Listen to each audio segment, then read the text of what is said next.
მოგესალმებით, მეტრონომის სტუმარია, კოალიცია ცვლილებისთვის წევრი გიორგი ბუტიკაშვილი. გამარჯობა გიორგი. მადლობა მოგზაურობისთვის.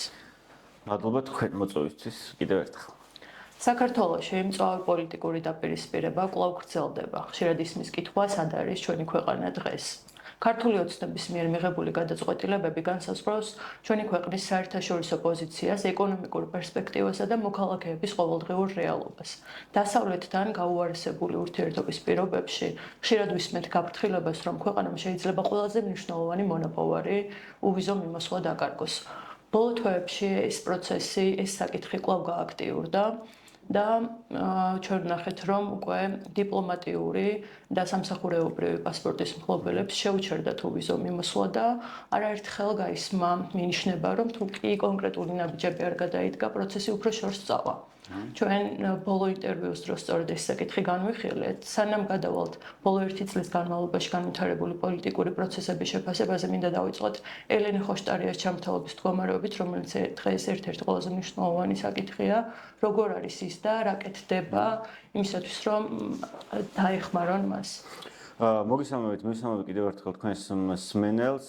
ბოლო თქვენ საინტერესო ის გქონდათ შესავალში, ბოლო 1 წლის მანძილზე რა მოხდა ქვეყანაში ისეთი, რომ ჩვენი პოლიტიკური ვითარება კიდევ უფრო დიდ კრიზისში შევიდა.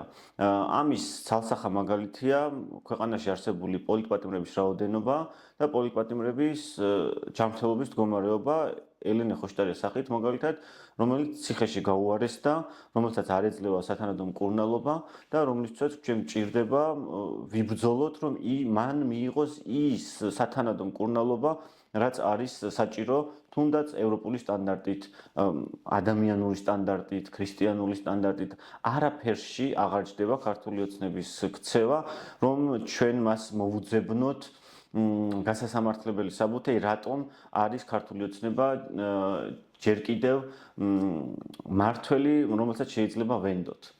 ეს ნდობის საკითხი დგას ხალხშიც, ქართულ ხალხშიც, რომ არ ენდობიან ქართულ ოცნებას, არ ენდობა არავინ და ყველა კვლევაში ჩანს, რომ ქართული ოცნება არის არასანდო ხელისუფალი და არ ენდობიან საგარეო ველზეც. იმიტომ რომ ქართულმა ოცნებამ არც ერთი პირობა არ შეასრულა, რაც აღებული ქონდა, ვალდებულება რაც ქონდა ევროკავშირთან, ამერიკასთან, ბრიტანეთთან. ყველაფერი პირად ინტერესს გადააყოლა, ანუ ბიძინა ივანიშვილის პირად ინტერესს და საკუთარი ძალაუფლების გამტკიცების ინტერესებს. ჩვენ ვნახეთ ქართული ოცნების წევრების განცხადებები ამ 1 წლის მანძილზე, რომ საქართველოს ბედი წყდება მაგალითად აშხაბადში, ეს ვოლსკიმ განაცხადა და სწორედ ასე უყურებენ საქართველოს მომავალს. საქართველოს მომავალი არა ევროპულ სტრუქტურებში, სადაც ჩვენთვის კეთილდღეობა, მშვიდობა და ბედნიერი ცხოვრება არის, არამედ აშხაბადში, სადაც ადამიანის უფლებები არ არის დაცული. ცენტრალური აზიის სახელმწიფოებთან თანამშრომლობა, სადაც ადამიანი არ არის ფუნდამენტური უფლებების მატარებელი, სადაც არ ტარდება დემოკრატიული თავისუფალი არჩევნები, სადაც არ არის პოლიტიკური პლურალიზმი, ანუ ყველაფერი, რაც არა დემოკრატიულია, იქ წყდება საქართველოს ბედი, ასე აღიქოვს ქართული ოცნება და ამას აჟღერებს კიდეც. ნებისმიერი მცდელობა, რაც აქვს ქართულ ოცნებას ევროკავშირთან ჰარმონიზაციის პროცესი წარმოადგინოს, ნებისმიერი პროპაგანდისტული ხაზი ურთიერთობების გაუარესება დააბრალოს ოპოზიციას, პროტესტის მონაწილეებს ან თავად დასავლეთს ევროკავშირს, არის იმის ცდილობა, რომ პასუხისმგებლობას გაექცეს.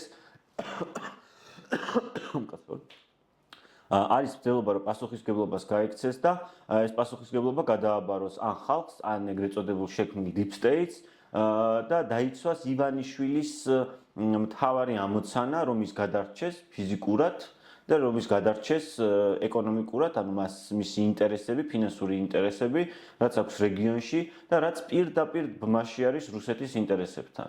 რატომ იქცევა ქართული ოცნება ასე, თუნდაც ელენესთან მიმართებაში? ხო, რატომ თუ არა რომ ეს პროცესებიც დიდ რეზონანსს არ გამოიწვევთ და და ამაშია სწორედ საქმე, რომ ქართულმა ოცნებამ არა მარტო არჩევნები მოიპარა, ევროკავშირის გზა გააჩერა, ის მისი ყველა ქმედება მიმართულია იქითკენ, რომ ძალაუფლება განიმტკიცოს, ძალა აჩვენოს საზოგადოებას, რომ ის არის მმართველი და მას უნდა დაემორჩილონ. რატომ ყავს ამდენი პოლიტპატიმარი, რატომ არის პოლიტპატიმრების ჯანმრთელობის პრობლემა, ეს ელენეს არ ეხება მარტო, დანარჩენი პატიმრების პოლიტპატიმრების ჯანმრთელობის პრობლემაც სერიოზულად დგას. და ელენეს ბრძოლა ციხიდან ამასაც ეხება, ის არ მარტო თავის პირად ჯანმრთელობაზე ზრუნვის გამო არის ამ ბრძოლის ჟინით გაჟღენთილი, არამედ ის რომ პენიტენციარულ სისტემაში არ ხდება პატიმრების სათანადო მკურნალობა და ელენე ამის საუკეთესო მაგალითი არის, როგორ დამძიმდა სიტუაცია მისი ჯანმრთელობის ციხეში. რატომ აკეთებს ქართული ოცნება? ერთადერთი ამოცანა, რატომ დაარბია ნოემბერ-დეკემბერში ხალხი, რატომ აწამა, რატომ სცემა, რატომ დაიჭირა ტროტუარზე დგომ? იმიტომ რომ ანაჩვენოს ძალა. იმიტომ რომ მან ის არალეგიტიმურობა, რაც ხალხისგან ესმის, რასაც ხალხისგან ხედავს, ეს არალეგიტიმურობა უნდა გამოხატოს იმ ფორმით, რომ ლეგიტიმაცია მოიპოვოს. ლეგიტიმაციას მოიპოვებს მხოლოდ ძალადობით. მხოლოდ ძალადობით შეუძლია მას შეინარჩუნოს ძალაუფლება და დააშინოს საზოგადოება, რომ ხალხმა ბრძოლა შეწყვიტოს, ქუჩაში აღარ გავიდეს, აღარ მოუნდეს ქუჩაში დგომა, შეწინააღმდეგება აღარ მოუნდეს და ამისთვის მაგალითებს აჩვენებს, რომ თქვენ თუ ქუჩაში გამოხვალთ და ციხეში მოხვდებით, ჯანმრთელობის პრობლემა რო შეგექმნებათ, მე არ დაგეხმარებით. თქვენ თუ ქუჩაში უბრალოდ ტროტუარზე დადგებით, მე დაგიჭერთ. თუ ტროტუარზე არ დადგებით, მაინც დაგიჭერთ, მოვიგონებ ამბავს და ისე დაგიჭერთ. ამის პროვოცირებას ცდილობს. იმიტომ რომ ვერ გატეხა საზოგადოება ბოლო 2 წლის მანძილზე და ვერ გატეხა, ვერ აღასრულა ის, რასაც ბოჭორიშვილი ყოველ მეორე სიტყვაში ამბობს, გვაღიარეთ ისეთი როგორებიც ვართ. ანუ მათ ჭირდებათ აღიარება როგორც ავტოკრატის სახელმწიფოსი, რომელსაც აქვს სტრატეგიული პარტნიორული ურთიერთობები დასავლეთთან, ტრანსაქციონული ურთიერთობები ამერიკასთან, მათ შორის ევროკავშირთანაც, ჩინეთთანაც და ასე დინასტიურად ფუნქციონირებს მათი სისტემა და ეს დინასტიურობა ტყუილად ხაზი არ გაუსვი. ივანიშვილის ორივე შვილი ჩვენ ვნახეთ სხვადასხვა ფორმაში და სხვადასხვა სცენარში, როგორ ააქტიურებს ქართული ოცნების ახალგაზრდულ ცენტრებს და ცდილობენ ახალი ადამიანები შემოიყვანონ. ეს დინასტიურობა აქაც ჩანს, რომ ის იყენებს რესურსს და პირად რაღაცა გარემოცვას იმისთვის, რომ ქართული ოცნების გაპარტახებული იმიჯი, როგორც ქვეყნის შიგნით, ისე ქვეყნის გარეთ, მათი შვილების, ახალგაზრდების, განახლების სურვილით ჩაანაცვლოს. თუნდაც ყოფილი მაღალჩინოსნების დაკავება რაღაც. ესეც ამის ნაწილი არის, რომ კორუფციას ებრძვის ვითომ, ოღონდეს ყველა კორუფციული ქსელი, სქემა ივანიშვილთან დაალაგებული იყო და არავინ არ არსებობდა ისეთი, ვიზეც ივანიშვილს ინფორმაცია არ ჰქონდა, მაგრამ როცა დაჭირდა მას თავისი ძალაუფლების დადასტურება სხვებისთვის, ისინი გაუშვათ ციხეში. ღარიბაშვილი, რომელზეც ამბობდა, რომ ორჯერ თქმა არ ჭირდება, მისი ყველაზე ახლოს ნდობით აღჭურვილი პირი დღეს ციხეში ზის. რატომ? იმიტომ რომ აქაც ძალაუფლება დაადასტუროს და უთხრას სხვებს, რომ თქვენ თუ მე არ დამემორჩილებით, თქვენ თუ გადაუხევთ გზას, ყველანი აღმოჩნდებით ციხეში. ან შეიძლება სიცოცხლესაც გამოგასალმოთ, ჩვენ ვნახეთ ბიჟვაძის მაგალითი. ზუსტად. კი ბატონო, ანუ ასე ხდება, ანუ როცა რეჟიმი რუსულ მაგიტო ეძახით ხო რუსულ რეჟიმს, ეს ჩვენი აჩემება ხო არ არის, რატო დავარქვით რუსულ რეჟიმი? იმიტომ რომ გავს რუსულ რეჟიმს, გავს ბელარუსის რეჟიმს, გავს იმ რეჟიმებს, რომლებიც ძალადობით ინარჩუნებენ ძალაუფლებას და არა ხალხის მანდატით, რაც დემოკრატიებში ხდება. ამიტომ არის რომ ბოლო 1 წლის მანძილზე ყველა კუთხით გაუარესება გვაქვს ქვეყანაში, ეს დაადასტურა ასევე მოსკოვის მექანიზმის ანგარიშმა, სადაც სისტემური ძალადობა არის ნახსენები და სისტემური ძალადობა არ არის ეპიზოდური გადაცდომა, რასაც ქართული ოცნება ამბობს, რომ იქ ვიღაც ძალოვანმა კონკრეტულ შემთხვევაში ძალას გადააჭარბა. ეს ასე არ არის, ეს არის სისტემური ძალადობა და სისტემური ძალადობა სადაც არის ქვეყანაში, იმ ქვეყანასთან ევროკავშირს, ამერიკას, ზოგადად ცივილიზებულ სამყაროს არ აქვს პარტნიორული ურთიერთობები და ისევ დასაწყისს რო დაუბრუნდეთ, არ აქვს, იმიტომ რომ ნდობა არ არის. ნდობა არის ყველაზე მნიშვნელოვანი როგორც ქვეყნის შიგნით, როგორც ოჯახში არის ნდობა მნიშვნელოვანი, ისე ხალხი უნდა ენდობოდეს თავის ხელისუფლებას და ხელისუფლებას უნდა ენდობოდეს საერთაშორისო პარტნიორები, თუ მათთან შევლენ კომუნიკაციაში და პარტნიორობაში. ეს არ ხდება და ამიტომ არის, რომ ივანიშვილი და ქართული ოცნება მოექცა ჩიხში და ამიტომ ხედავთ, რომ დადიან ცენტრალურ აზიაში რაღაცა შეხვედრებს აწყობენ, ნებისმიერ ასეთ შეხვედრას პროპაგანდისტულად ყიდიან, იმიტომ რომ ეს ნდობა უნდა დაადასტურონ, მაგრამ ვერ ადასტურებენ. ჩინეთთანაც დადეს მულტივექტორული საგარეო პოლიტიკის კუთხიდან გამომდინარე, რასაც თვითონ უწოდებენ ახლა შეკრულება სტრატეგიული პარტნიორობის, მაგრამ არანაირი ინვესტიცია არ შეგვდის. და არ შემოვა. სანამ ქართული ოცნებას პოლიტიკური კრიზისი აქვს ქვეყანაში და ამაზე პასუხისმგებელი თავად არის, ის სანდოობა დარღვეულია და არ ენდობა არც ერთი ინვესტორი არ ენდობა ქართულ ოცნებას, რომ შემოიტანოს აქ და ჩადოს დიდი ინვესტიცია, რაც ქართულ ხალხის ჯიბებზე აისახება, ხო? ინვესტიციები რატო გვინდა, იმიტომ რომ აქ დაიწყოს ეკონომიკური პროცესები და არა ისეთი, როგორცაც ქართული ოცნება აწარმოებს, რუსეთის ფულის რეცხვით გაზრდილი ეკონომიკური მაჩვენებლები, რასაც ციტირებს ქართული ოცნება სულ. მაგრამ სინამდვილეში ეს ხალხს არ აისახება და ვერც აისა ხალხამდე ვერ მივა ეს ფული. იმიტომ რომ ეს ფული არ არის ქართული ხალხის. ბოლო 1 წლის განმავლობაში ოპოზიცია როგორ შეიცვალა და ანუ რა მიმართულებით წავიდა ოპოზიციური სპექტრი, თქვენ ალიანსის წევრები ხშირად მიდიხართ რეგიონშიც და მან როგორი განწყობა გხდებათ ამაზეც რომ ისაუბროთ. ხო, აი ალიანსი, პოლიტიკური ოპოზიციის ალიანსი და ზოგადად ოპოზიციის ერთიანობა ამ რთულ ვითარებაში არის გადამწყვეტი. გადამწყვეტი რატომ? ჩვენ როდესაც ვსაუბრობთ, რომ ქართული ოცნება იყენებს ძალადობას იმისთვის, რომ ლეგიტიმაცია მოიპოვოს და ამით აჩვენოს ძალა. ხალხისთვის მნიშვნელოვანია საპირწონედ იყოს ერთიანი ოპოზიცია, ერთიანი ძალა, რომელიც დაუპირისპირდება. ანუ ძალიან მარტივად უნდა შევხედოთ ესეთი სიუჟეტი როგორც რაღაცა ზღაპრის ხო არის ბოროტი და კეთილი ხო კეთილი ადამიანები ერთიანდებიან 100 არის ბავშვობიდან მოყოლებული ყველა ზღაპარში და ამარცხებენ ბოროტს ამ ერთიანობას რასაც ჩვენ ალიანსის შექმნით ვცადეთ რომელიც დღეს მაინც პრობლემურად გადაიქცა იყო სწორედ ეს გამოძახილი რომ ჩვენ უნდა გვეჩვენებინა ხალხისთვის ალტერნატივა, ქართული ოცნების ალტერნატივა თავისი პროგრამით, სტრუქტურით, იდენტობით, რომ ჩვენ შეგვიძლია ამ ქვეყნის მართვა, ჩვენ შეგვიძლია ეს ქვეყანა ამ კრიზისიდან გამოვიყვანოთ და ჩვენ ვართ ძალა. ეს მნიშვნელოვანი იყო ხალხისთვის, რომ დაინახოს, რომ ივანიშვილის ბოროტი რეჟიმის გვერდით ვინ არის ის ადამიანების ერთობა, რომელიც ძალასაც ასხივებს, რომელიც ერთ სტრატეგიაზეა და არა დღეს ესე ვიზავ ხალ ისე ვიზავ ზეგ სხვა შევცვლი არა ერთ სტრატეგიას ერთ მიზანს და ერთ ამოცანას მიყვება და ამაში ერთიანია ეს იყო ალიანსის ამოცანა და ეს არის დღემდე ალიანსის ამოცანა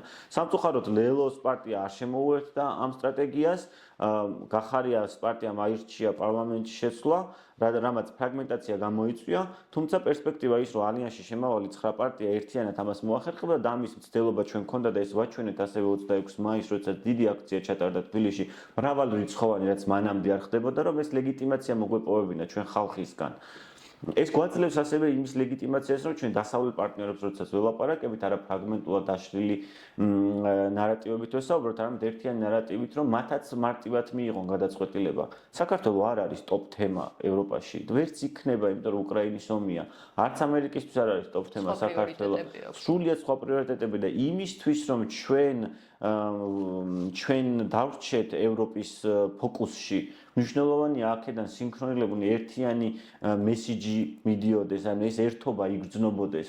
ის ძალიან ცუდია, რომ ერთი პარტია ჩადის ერთს ლაპარაკობს, მეორე მეორეს და ამ დროს ევროპას არ აქვს ამდენი დროც და საშუალებას გამომარკვევს, ვინ მართალია და ვინ მტყუანი და ამით ზარალდება ქართველი ხალხი. და ქართველი ხალხი რო ზარალდება, ეს ნებისმიერ შეიძლება თავის მაგალითზე ნახოს, უბრალოდ გამოახოს მაცივარში, რა უდევს ან რა ფასი ხდის პროდუქტებში, რომელიც ქვეყანაში უკიდურესად გაძვირებული არის. ამაში ითარგმნება ყველაფერი და პასუხისგებლობა და პასუხისგებლიანი ოპოზიციაც ამ კუთხით მნიშვნელოვანი არის, რომ ეს პასუხისგებლობა უნდა გაიაზროს ალიანსი იქნება ეს თუ ზოგადი პოლიტიკური ერთობა, რა სარგებელს მოუტანს ქართულ ხალხს, რა სარგებელს მოუტანს ქვეყანას. პირადი პარტიული სარგებელი როდესაც ჯაბნის ამ საერთო ინტერესს, იქ ის ოპოზიციაც ის ალიანსიც და ის ქვეყანაც შორს ვერ წავა. წავა აშხაბადში, რაც გადაუწყვიტეს, რომ იქ უნდა წავიდეს და ის უნდა იყოს საქართველოს მომავალი. ამიტომ ერთობა ამ კუთხით მნიშვნელოვანია. ალიანსი რამდენად არის ერთიანი? ნუ მე არ ვსაუბრობ კონკრეტულ საკითხებზე, შეიძლება განსხვავებული აზრი იყოს, მაგრამ ფუნდამენტურ საკითხებზე თუ თანხმდები. ფუნდამენტურ საკითხებზე შეთანხმება არის ალიანსში, ამაზე ხელია მოწერილი სტრატეგიაზე, იმიტომ რომ ეს არის სტრატეგია, როდესაც ჩვენ ერთ ხაზზე ვართ, ანუ ერთ სტრატეგიაზე ვართ, ჩვენ თანამშრომლობთ, მაგრამ ამავდროულად არ კარგოთ პარტიულ იდენტობას. ესეც იყო გაწერილი, იმიტომ რომ ამ ალიანსში არიან ახალი პარტიები, ანუ ახლად შექმნილი პარტიები, რომელსაც იდენტობა მნიშვნელოვანი არის, რომ მან თავი დაიმკვიდრო პოლიტიკურ ველზე. ამიტომ ეს თავისუფლება ნებისმიერ პარტიას იქ შემავალს აქვს, რომ თავად ქონდეთ აქტივობები მათი პარტიული ხაზის გასაძლიერებლად, მაგრამ საერთო სტრატეგიაზე ვინაიდან ვართ, საერთო ერთობლივი პროექტების ქონდეს, როგორც იყო 26 მაისი, როგორც არის რეგიონებში ერთობლივი სიარული და საზოგადოებისთვის იმის ჩვენება, რომ ჩვენ ერთიანი ვართ, თუმცა რაც ვნახეთ ბოლო პერიოდში განვითარებული მოვლენები ალიანსთან დაკავშირებით და ნაციონალური მოძრაობის დარჩენა არ დარჩენის ყოფნა არ ყოფნის ეს ცხადი აზიანებს საერთო პროცესს და აზიანებს იმ ალიანსის სულისკვეთებასაც, რაც გვინდოდა და გვინდა, რომ ხალხისთვის იყოს ძალა და ალტერნატივა, რომელიც ჩაანაცვლებს ქართულ ოცნებას კოალიციურად და ეს კოალიციური მმართველობაც სასწაული აქვს საქართველოს და ქართულ ხალხს. ეს არ უსწავლია და არ ვიცით ჩვენ, იმიტომ რომ ახალგაზრდა დემოკრატია ვართ. შეიძლება ადამიანისთვის რაღაცა 30 წელი ბევრი არის ასაკობა სახელმწიფოსთვის, ახალშექმნილ სახელმწიფოსთვის ძალიან ცოტა პერიოდია იმისთვის, რომ დემოკრატიულად შედგე სახელმწიფო და გაიაზრო მართლობა, კოალიციური მართლობა როგორი არის, საპარლამენტო მართლობა როგორი არის, მით უმეტეს, როდესაც 12 წლიანი თუ რამდენი წლიანი მართლობა ქართული ოცნების სრულად ანტისახელმწიფოებრივი იყო, პროპაგანდაზე აგებული იყო და კორუფციულ სქემებზე აგებული იყო. ან ჩვენ ვერ მოვახერხეთ საზოგადოებამ იმ პოლიტიკური კულტურა ისე განგვივითარებინა, რომ ჩვენ ამაში დავინახოთ ძალა, რომ კოალიციური მმართველობა არის მნიშვნელოვანი და უფრო წარმატებულის მომტანი შეიძლება იყოს დღეს ამ სიტუაციაში, ვიდრე შეიძლება 2003-ში იყო, იმიტომ რომ 2003-ში ჩვენ გვჭირდებოდა ძალა, რომელიც რევოლუციას მოახდენდა ენთუზიაზმით ახალგაზრდული, რომელიც შეცვლიდა იმ ჩაჭაობებულ სისტემას. დღეს ჩვენ მაინც ქართული ოცნების არსებობის მიუხედავად მაინც ვართ ევროსაბჭოს წევრი, ევროკავშირის კანდიდატის სტატუსი გვაქვს ურთიერთობები დასავლეთთან, გვაქვს პრივილეგიები უვიზო მოსვლის კუთხით. ნულიდან არ ვიწყებთ. ხო, ნულიდან არ ვიწყებთ, ანუ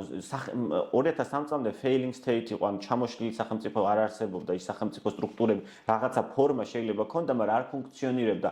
სამინისტროები არსებობდა, მაგრამ შიგნით სამინისტროს შინაარსი არ იდო და ეს შეიძინა, სახელმწიფოებრიობა შეიძინა 2003 წლის რევოლუციის შემდეგ და ეს დიდი მონაპოვარია ჩვენც და მონოპოვარია ასევე ამის საფუძველზე ის, რომ ჩვენ უვიზო მოსვლა მივიღეთ ევროკავშირთან, მივიღეთ თავისუფალი ვაჭრობა ევროკავშირთან, მივიღეთ ასოცირების ხელშეკრულება და უამრავი გრანტი, რომელიც ეხმარებოდა ქართულ ხალხს და სახელმწიფო სტრუქტურების განვითარებას.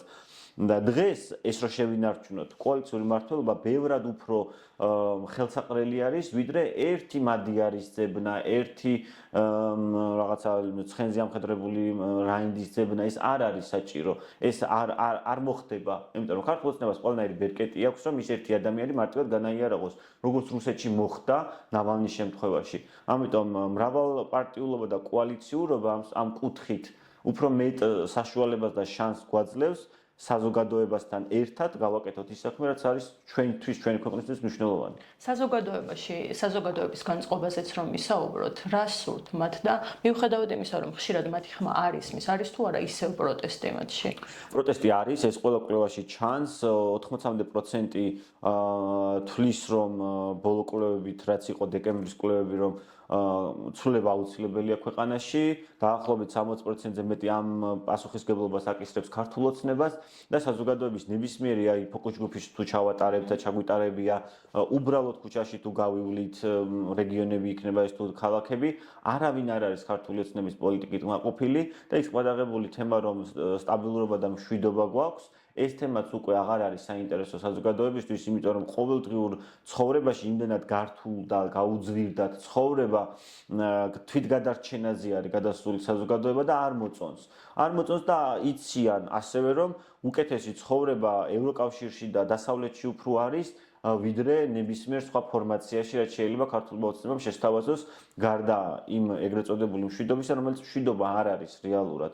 დეკემბრის მოვლენები, რაც იყო გასულ წელს ვერ ჩაითვლება მშვიდობა, საკუთარ ხალხს ომი გამოუცხადეს, აწამეს, ცემეს და 500-დან მეტი ადამიანი ნაწამები არის თბილისში, ქვეყანაში, სადაც რა ვიცი, სულ რამდენი ადამიანი ცხოვრობს, ხო? ანუ ეს მასშტაბურობა საკუთარ ხალხთან ომის გამოცხადება სწორედაც ომში არის. ომში ვართ რეალურად და ომია ჰიბრიდული ომი, სადაც საუბრობთ ხოლმე ხშირად, რომ ეს არ არის აუცილებელი ტანკი შემოვიდეს. ის რასაც პროპაგანდა აკეთებს, ის რასაც ქართული ოცნება აკეთებს და ცდილობს ეს ყველაფერი ისე წარმოაჩინოს თითქოს ამას სუვერენიტეტის და ხალხისთვის აკეთებს, ესეც ჰიბრიდული ომის ნაწილი არის, საინფორმაციო ომია, რომ შეგიტრიალოს ნარატივის და დაგაჯეროს ის, რაც არარეალურია.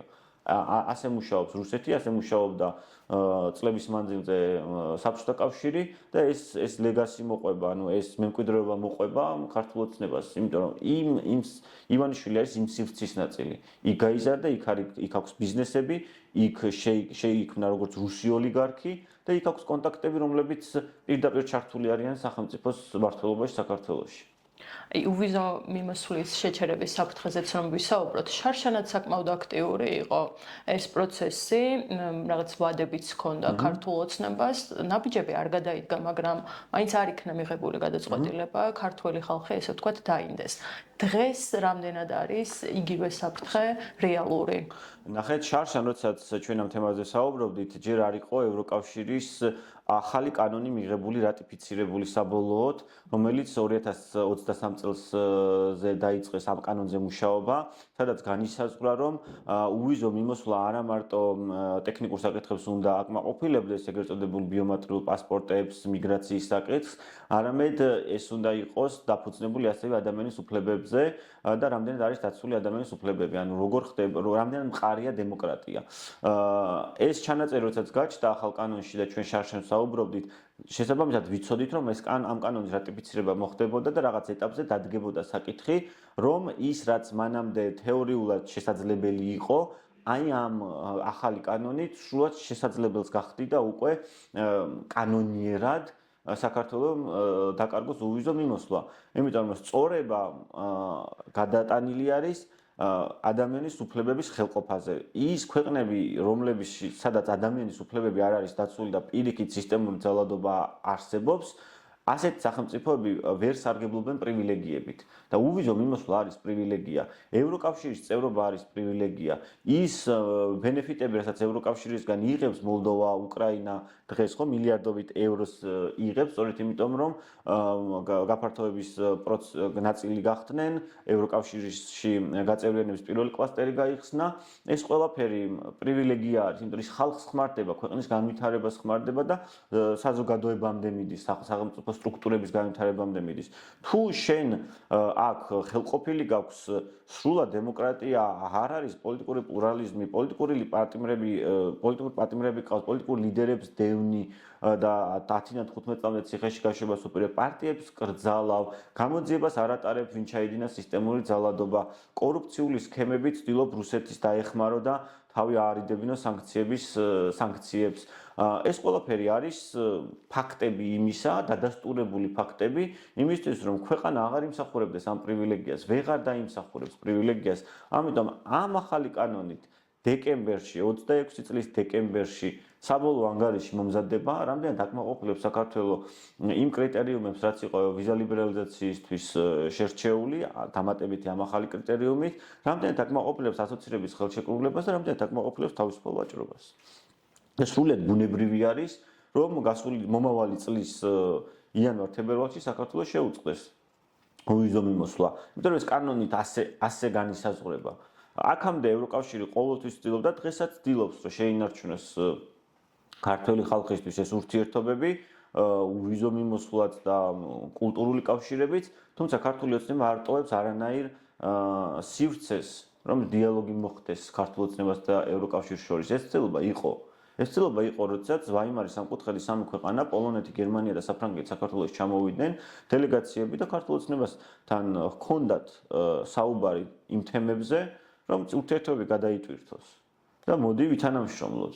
ოღონდ შენ რაღაცები უნდა გააკეთო ქართულ ოცნებას უთხრეს. და ეს რაღაცები იყო, ანუ ქვეყანაში არ უნდა იყოს პოლიტიკური პატიმრები და არც გრანტების კანონი არ უნდა არსებობდეს და არ უნდა დევნიდნენ იმ გრანტებს, რაც შემოდის ქვეყანაში, რომელიც ხალხს ხმარდება. და ამაზე არ აქვს ქართულ ოცნებას, არ სურს ქართულ ოცნებას ამაზე გაყვეს. უვიზა თუ შეგვიჩერდა ეს ხომ თითოეულ მოქალაქეზე მოახდენს გავლენას და შეიძლება პროტესტის ისევ დიდი ტალღა მივიღოთ და ქართული ოცნება მაინც რატომ ჯიუტად ცდილობს რომ იგივე პოლიტიკა აწარმოოს, რასაც მანამ აწარმოებდა. ქართული ოცნების სტრატეგია არის ნელი სიკვდილია. ჩვენ ხშირად გვიხსენებია ბაყაყის მოხავშვის სინდრომი, ჩვენ ბაყაყს ვერ ჩავაგდებთ და დუღებულ წყალში ეგრევე ისა მოხდება. მაგრამ ბაყაყს თუ ჩასვავთ სივ წყალში, ქვაფში, შეუნთებ გაზს და წყალი ნელ-ნელა გათბება, ბაყაყი ადაპტაციას გადის სითბოსთან. და როცა დუღის იწყებს, ბაყაყს აღარ შეუძლია იქიდან ამოხტომა, იმიტომ რომ ის ადაპტირებულია, მას ძალა დაკარგული აქვს. ქართული ოცნების ამოცანა და რუსული საინფორმაციო ომის მთავარი მექანიზმიც ეგ არის, რომ დაღალოს საზოგადოება, გამოფიტოს საზოგადოება და გადამწყვეტ მომენტში, როდესაც შენ კარგავს შენს თავს, იდენტობას და შენს არსებობას, იქ ძალა აღარ გეყოს. ეს ამ მეთოდს მიყვება ქართული ოცნება, რასაც ვუყურებთ ჩვენ. იმიტომ არის რომ გაურკვეველი აუხსნადი მეთოდებს იყენებს, აი ტროტუარზე დაკავება, იქ არც ყოფილა, ზეწოლა ფსიქოლოგიური ადამიანებზე, ელინეს კლინიკაში არ გადაყვანის საკითხი, ეს ყველაფერი ფსიქოლოგიურად ძალიან მძიმეზე გავლენას ახდენს აქტიურ საზოგადოებაზე და ისინი იწყებენ ადაპტაციას, როგორც ბაყაყი. იმ რეჟიმთან, იმ სისტემასთან ერთად თვითონ გადარჩნენ, რომ შეეგუნონ და შეგუებადობა არის ყველაზე ცუდი, რაც შეიძლება დაგვემართოს დღეს. იმიტომ რომ ის გადამწყვეტი მომენტი, როცა დადგება, რომ ჩვენ ყველანაირ დასავლურ სივრციდან ჩავეხსნებით, იქიდან გამპროტესტებელი აღარავინ შეიძლება აღარ დარჩეს. ამიტომ ეს არის მნიშვნელოვანი საზოგადოებამ რომ გაიაზროს, რომ სანამ ძალა შეგვწევს, სანამ შეგვიძლია ჩვენ რაღაც შევცვალოთ, ეს უნდა შევცვალოთ. დღეს გვაქვს თუ არა ამის ძალა? დღეს გვაქვს ამის ძალა, დღეს შეგვიძლია ჯერ კიდევ მობილიზება გავუკეთოთ საკუთარ თავს, დავიჯეროთ ცვლილების, დავიჯეროთ იმის, რომ ხალხი ცვლის და არა პოლიტიკური პარტიები, ხალხია ცვლილების მომტარი და არა კონკრეტული პოლიტიკური ლიდერი, ხალხი არის წყარო ძალაუფლების და ხალხს შეუძლია ეს წყარო ძალაუფლების წაართვას. ეს უნდა დავიჯეროთ და ამას თუ გადავლახავთ ჩვენ თავში, ცვლილებას შევძლებთ. უბრალოდ ამაზე მუშაობა გჭირდება. ერთი ის უნდა დავინახოთ, რომ რა გველის წინ ეს კარგად უნდა გავიაზროთ, რომ აქ ევროპაში ვისწავლი კიდევ, ერასმუსის პროგრამებით წავალ, გაცვლილის პროგრამებით მივიღებ მონაწილეობას, ეს ყველაფერი აღარ იქნება, ვეღარ იქნება. იზოლაცია იმდენად მძიმეა, რასაც ქართული ოცნება უხადის. ამ იზოლაციის გარღვევა ისე მარტივად აღარ მოხდება, ან როგორც ხდებოდა. ანუ დღეს შეეძლო ნებისმიერ სტუდენტს გაცვლითი პროგრამით, დღეს უკვე აღარა, იმათ 3 წლის წინ, რომ უამრავი პროგრამის საშუალებით ის მოხვედრილი იყო ევროპაში, ამერიკაში, დაფინანსებები მიიღო, იქ ესწავლა, განათლება მიიღო, ეცხოვრა და ენახა უბრალოდ, ამიტომ და ახალი თაობა განსაკუთრებით გლობალური რაღაცა მოქალაქის განცდით არის სოციალური ქსელებიდან გამომდინარე და ისინი გლობალურად უყურებენ და არა ესე კონკრეტულ საქართველოში რა ხდება და ესეც შეეზღუდებათ მათ. ხო ნახეთ, აი ჩვენ ხარ ვიგონებთ არაფერს. რუსეთში როგორ განვითარდა მოვლენები. ხო დღეს მაგალითად TikTok-ზე რო შევიდეს პრობლემა აქვს, ინტერნეტში რო შევიდნენ პრობლემა აქვს. ანუ სოციალური სივრცეც იხშობა იმასთან ერთად, რამდენად ძლიერდება რეჟიმი და კეტავს ჩარჩოებში, ოღონდ თვითონ იყოს კარგად. ანუ ეს რეჟიმი. ამიტომ ეს უნდა გავიაზროთ, რომ დღეს თუ არ მეხება, მე ხვალ აუცილებლად შემეხება. და ისე შემეხება, რომ ბევრად დიდი ბრძოლა დამჭირდება პირადი ამბისთვის, რომ რაღაცა გავიტანო და გავაღწიო ამ ჩაკეტილ წრეს, ვიდრე ეს დღეს ყველას ერთად შეგვიძლია. რა უნდა გავაკეთოთ იმისთვის, რომ აი ეს საზოგადოება ისევ აქტიური დარჩეს და რეაგირება გქონდეს კონკრეტულ პროცესებზე? ჩვენი მხრიდან ოპოზიციას აქვს ერთ-ერთი მნიშვნელოვანი გადამწყვეტი როლიც, მათ შორის ის ალტერნატივა საზოგადოებას აჩვენოს, რომ იმედი ვინც მართლობას აიღებს ამ ქვეყნის და დააბრუნეს დემოკრატიის გზაზე და ევროპის გზაზე შეუძლიათ ამის გაკეთება, ერთმანეთს კი არ ჭამენ და ხოცავენ სოციალურ ქსელებში, არამედ საქმეს აკეთებენ. და მეორე სამოქალაქო საზოგადოება, ჯგუფები, რომლებიც აქტიურები არიან ამ პროცესში, მაქსიმალურად ჩაერთონ, გამოიყენონ ნებისმიერი რესურსი იმისთვის, რომ საზოგადოებას აუხსნან დღევანდელი ვითარება და მომავალი რა ელოდება თუ ეს სიტუაცია რჩება, თუ ქართული ოცნება რჩება ხელისუფლებაში. ჩვენ უნდა დავათმობინოთ ქართულ ოცნებას არჩევნები. ეს ანუ ჩვენ მოვიპოვოთ თავისუფალი და სამართლიანი არჩევნები იმისთვის, რომ თუნდაც 28-ში ჩატარდეს არჩევნები ამ ქვეყანაში, საზოგადოებას ჰქონდეს გაცდა, რომ ის აკეთებს თავისუფალ და სამართლიან არჩევანს და ზეწოლის გარეშე ხდება ყველაფერი. ანუ ეს გვაქვს მოსაპოვებელი. სხვა იქით არ არსებობს დიქტატურაში. ჩატარდეს სამართლიანი და თავისუფალი არჩევნები. წარმოუდგენელია და 28-მდე ქართული ოცნების ამბიცია ეს არის, რომ აქ ავტოკრატია დააბეტონოს. ძალიან დიდი მადლობა, გიორგი. მადლობა თქვენ. როგორც ყოველთვის საინტერესოა ხოლმე თქვენი ანალიზის მოსმენა.